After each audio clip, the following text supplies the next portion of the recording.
Hi, I'm Aaron Lehr. This is Commercial Free Guitar, and today I'm going to be going over my loop setup. So for live loops with a band, I have a particular system that I use, and I'll share it with you today, and that hopefully it'll inspire you to find a way that works for you.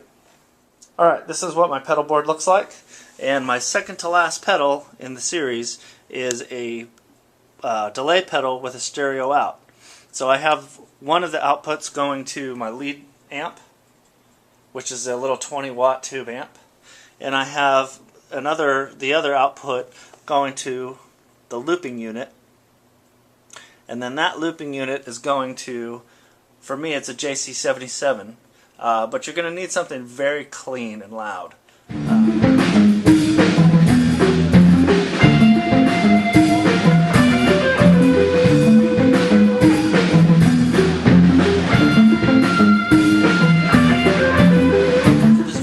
Why I use this setup. I had tried a number of different other things. I tried using a stereo out on a loop pedal, and anytime you have the loop and the lead going through the same amp, it's just going to get muddy. Another thing I had tried was just having a completely separate signal, the loop going to one amp and my direct guitar going to the other amp. The problem with that is that the volume difference was too great when I would cut out my loop. It just wasn't a very musical way to do it. So what I found was that I did need some amount of signal going to both amps.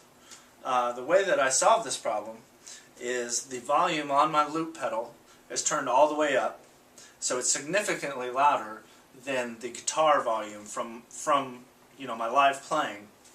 And so my live playing does go through that looping amp, but at such a lower volume that the loop is still clear. That way, when I turn the loop off, you're still hearing my guitar signal coming from both amps. Another thing I do is have my looping amp right next to the drummer. It's propped up, and that way he can hear it. The most important thing, obviously, is that your drummer can hear the loop. If he's locked in with it, then I don't have to think about it. I can just play with the drums. And if he's on, then the rest of us are on. So if you don't want to bring two amps to a show, believe me, I understand. I don't want to either. But what I've done is I've found two amps that work really well for me, that are lightweight, portable, and loud enough. Now, of course, you also, when you're running a stereo sound, you're automatically going to get a louder volume. So you don't need quite as much power from each separate amp. And you also get the benefit of having the stereo sound. So I've got the super clean sound coming out of my JC120, and I've got this nice, gritty, warm sound coming out of my tube amp. And between the two sounds, I get a lot more clarity. So even when I'm not playing with the loop, I'm getting more clarity out of my guitar tone by having the stereo set up. So it's really ended up being a benefit in that sense too. So as far as doing live loops versus pre-recorded loops, I use both. I think you just have to decide based on the tune and based on the musicians you're playing with what the best way to go is. Obviously, a live recorded loop, it's never going to be perfect, so you got to play with people that can maneuver around an imperfect loop.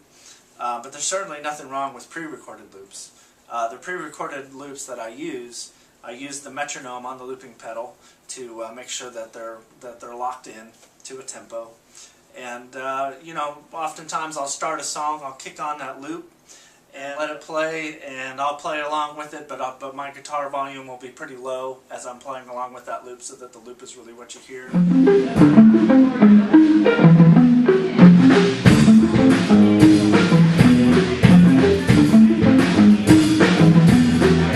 Another thing I do to keep clarity is using clean tones in my loops. This may seem kind of obvious, but even on my more aggressive, energetic tunes, I roll back the distortion and overdrive quite a bit, and that keeps it real clear. You may be surprised how much energy you can convey even with a clean tone. Alright, thanks for watching this commercial-free guitar video. I hope you learned a little something about looping.